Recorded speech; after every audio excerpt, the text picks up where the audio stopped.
Welcome to LOQation, Cabrini College's weekly news program. I'm Nicole Capizzi. And I'm Sarah Zarnowski. Here's your news now.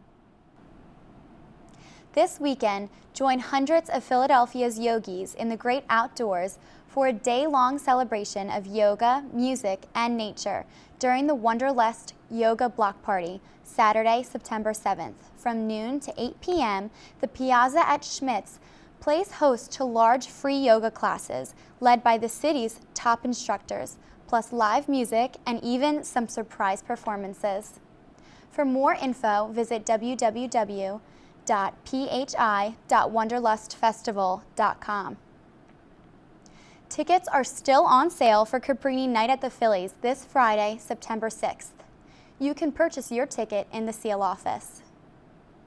Well, Bless Your Heart with Jenna Rose DiGiacomo is back again. This time, her very own dad is on the show talking about his debut novel, The Boxed Angel. Well, hello there, Cabrini. I'm back again. You thought I left, but no, I did not. Welcome to another episode, or should I say the first episode, of the second season of Bless Your Heart with Jenna Rose DiGiacomo. I'm Jenna Rose DiGiacomo. And on today's episode, I have one of my own here, my dad, Robert, and we're going to be talking about his debut novel, The Boxed Angel. Let's take a look, shall we? The journey started out when I wanted to just read and write, and I decided I have a lot of stories to tell, so I figured why not tell my stories by writing them out. And I started writing out my stories, and the stories became ever so longer, and eventually I put them into one big story. And people like it for some reason.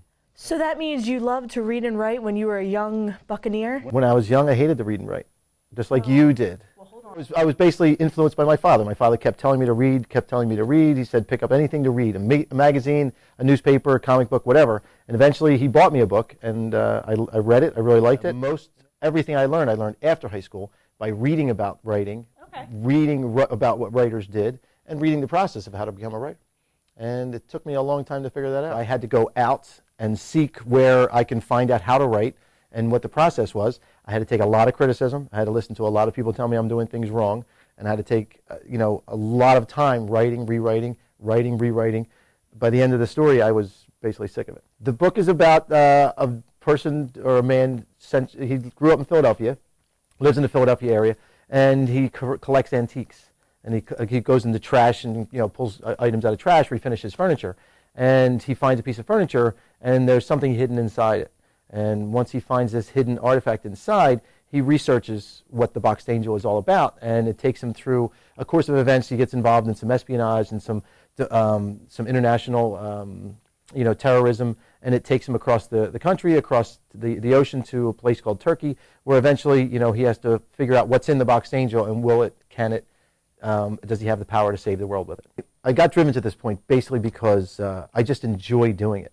I really do. It's very hard to do, but I enjoy just having my stories put onto a piece of paper. It's just a great feeling to know I'm thinking of these crazy thoughts that run around in my head, and I put them on a piece of paper, and then someone else reads it and they actually say, wow, or I really like it.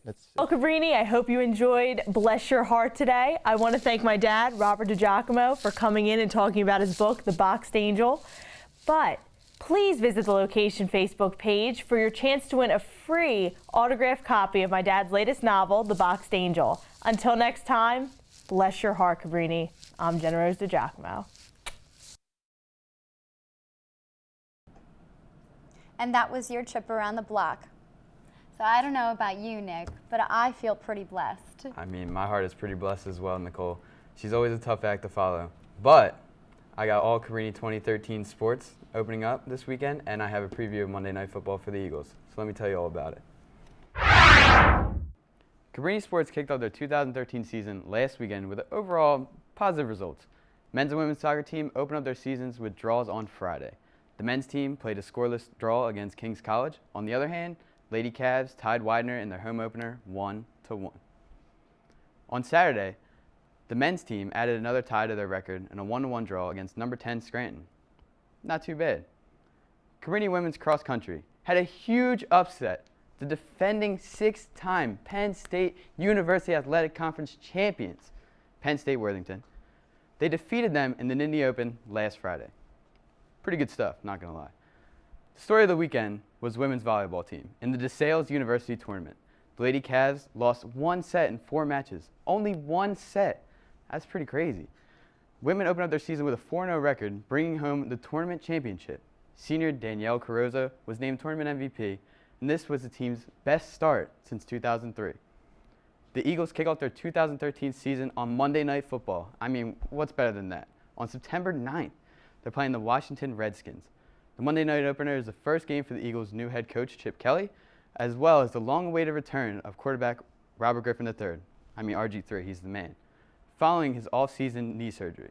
So who do you think takes week 1? It's Monday Night Football, so who knows? RG3, is he going to pick up where he left off last season? Or will Chip Kelly, Michael Vick, and the Eagles begin their new era on a high note? Tweet us your predictions at LOQation News. Tune in next week for results of Eagles Game 1 against the Redskins, and always the Cabrini College Sports Update. Now here's Sarah with your trip across the nation. In New York, promoters shut down the Electric Zoo concert due to 2 teenagers overdosing on the drug Molly. The drug has become popular in today's pop culture, especially in music. Molly may have an innocent name, but officials warn that it is a dangerous drug that should be taken seriously. It is the purest form of MDMA, which is the main ingredient in ecstasy. With Molly becoming so popular in music and in young people, officials advise those to get educated about the drug. Activists in New York have started a fair pay campaign against employers' use of unpaid internships. This campaign is to raise awareness to students who are looking for internships to stay away from employers who offer unpaid internships. This started after a federal judge ruled that Fox Searchlight Pictures violated labor laws by not paying any of their interns who worked on the 2010 film Black Swan. The Fair Pay campaign says that employers have been taking advantage of students and their hard work and receive no educational benefit. On August 31st, Anchorage, Alaska experienced a 7.0 earthquake. This earthquake has already caused several dozen significant aftershocks, making residents nervous. According to the West Coast and Alaska Tsunami Warning Center, this quake was not strong enough to produce a tsunami, but they are going to be monitoring potential tsunamis due to landslides underwater or on land. Want to explore off campus? Check out what Christy found on Lancaster Ave. Welcome to Ardmore, one of Cabrini College's surrounding areas, where you can find dining, shopping, and public transportation. Let's go check it out.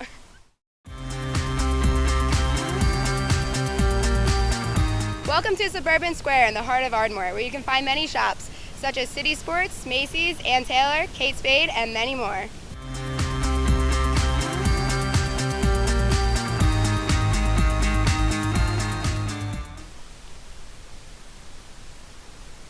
We are here outside of Smash Burgers in St. David's Square off of Lancaster Ave in Wayne. If you're hungry, come down and get a burger.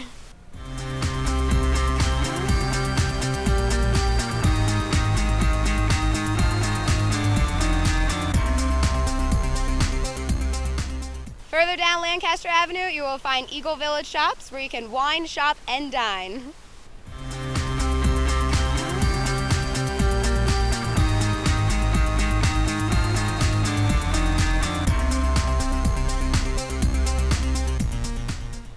Continuing our tour of Lancaster Ave, you can find us in downtown Wayne or North Wayne Avenue, where there's a variety of shops and restaurants.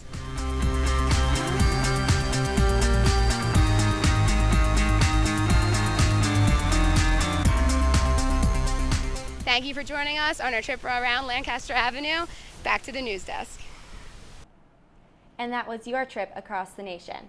So Val, rumor has it that they found someone to play the all too famous Christian Grey. Yes, it seemed to be a shocker to everyone, but let's take a look. The search is finally over. After months of women waiting, author E.L. James announced on Twitter Monday, September 2nd, that Charlie Hunnam and Dakota Johnson will star in the upcoming movie version of 50 Shades of Grey. This S&M fueled flick is scheduled to hit theaters August 1st, 2014. Fans seem to be let down with the casting choice, but don't judge these lovely characters just yet. They might surprise you with being the perfect fit for the author's vision of Christian Grey and Anastasia Steele. The second annual Budweiser Made in America Festival was a major Labor Day weekend event in Philadelphia. Talented performers such as Beyonce, Phoenix, A$AP Rocky, Kendrick Lamar, deadmau5, Wiz Khalifa, and more shut down the Benjamin Franklin Parkway. The 2013 lineup definitely did not let their audience down. It was one high energy set to another. Now, don't you wish you were there? The city of Philadelphia certainly knew how to celebrate a great end to the summer. Katie Couric is engaged. The 56-year-old television host is set to tie the knot with her boyfriend of 2 years, John Molnar, who popped the question this past weekend in East Hampton, New York, according to sources. Katie Couric has been a widow since her husband, Jay Monahan, passed away from colon cancer in 1998, making this her second engagement. There is no news yet onto when Katie and John plan to head down the aisle. That was your weekly entertainment update. Now let's check in with Nicole for your news around the world. President Obama said Saturday he had concluded the United States should launch an attack in response to Syria, but he said he wants approval first from Congress. Republican Senators John McCain and Lindsey Graham are key votes Obama will need to win Senate approval for the United States to launch missile strikes against Syria in response to the chemical weapons that attacked more than 1,400 people. The Obama administration will spend this week trying to persuade lawmakers at home and allies abroad that an attack on Syria is the appropriate response to the alleged use of poison gas. Former basketball star Dennis Rodman arrived in Pyongyang Tuesday on a 5-day visit amid speculation he may try to negotiate the release of jailed U.S. citizen Kenneth Bay. Rodman told reporters he was on another basketball diplomacy tour and would not be discussing the release of Bay. Later pushing through a crowd of journalists at the Beijing airport, the 6'7" former basketballer said, "I'm just trying to go over there to meet my friend Kim, the marshal. Try to start a basketball league over there." In May, Rodman asked Kim Jong-un to let U.S. citizen Kenneth Bay go. However, he told the Huffington Post last week that he would likely broach the issue with North Korean leader Kim Jong-un. Looking to get involved in a club this semester? Dan Lunar has the latest from the Involvement Fair. There are plenty of ways to get involved on Cabrini's campus. Let's take a look at two of Cabrini's newest clubs. PINK stands for Power and Knowledge. I like to write it as capital P.IN.K. Club PINK is to promote women in leadership positions. I want to demonstrate to campus women that hold a high title in society. It is a group of effective altruists interested in making a big difference in the world. The High Impact Network is actually a global organization. They host meetup groups in different countries and at different colleges. I'm starting the local Cabrini chapter of it. Originally, when I had started the club, I was going to direct it more towards just a women's club in general, but I believe that why just open it to women? If men feel passionate about empowering women in leadership positions, then I don't think there's anything wrong with having a man in the club or men members. I became interested in starting the Think chapter at Cabrini when I was sitting over the summer and thinking that I really wanted to help more people. I didn't see any clubs really interested in the effective altruism movement at Cabrini, so I thought maybe I'd do that here. And so I started Think. The basis behind Club PINK was kind of started by a group of friends that I lived with for the last 2 years. We kind of were, it's funny how we all are really passionate about Beyonce and think she's a great role model for women. And her performance after the Super Bowl, we were like, Beyonce comes off as such a powerful influence upon society, and why don't we promote more women like her? Think, the High Impact Network, we know all about, which organizations give well and aid grade, do that, and we can guide people to find those organizations and those charities that are doing the most good. So we're going to use organizations like Give Well and Aid Grade with this sort of things that this sort of charities they support and point them in that direction. PINK started last spring semester. We really needed the support of the campus at first, like the administration, to actually promote another club. And then a group of 6 girls, we worked during the summer kind of contacting different places, women in leadership positions. I went to a leadership luncheon that was held at a friend's house. I met some other women that were passionate about the club, emailing teachers here on campus, and by the end of last spring, we had the support from Cabrini to start this new club. Think provides resources for their chapter groups, so I didn't have to put much effort into getting meeting material. The workshops are something my club and I are working on. We're putting those together.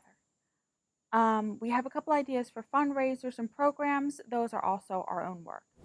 It fits in Cabrini's core values, I believe.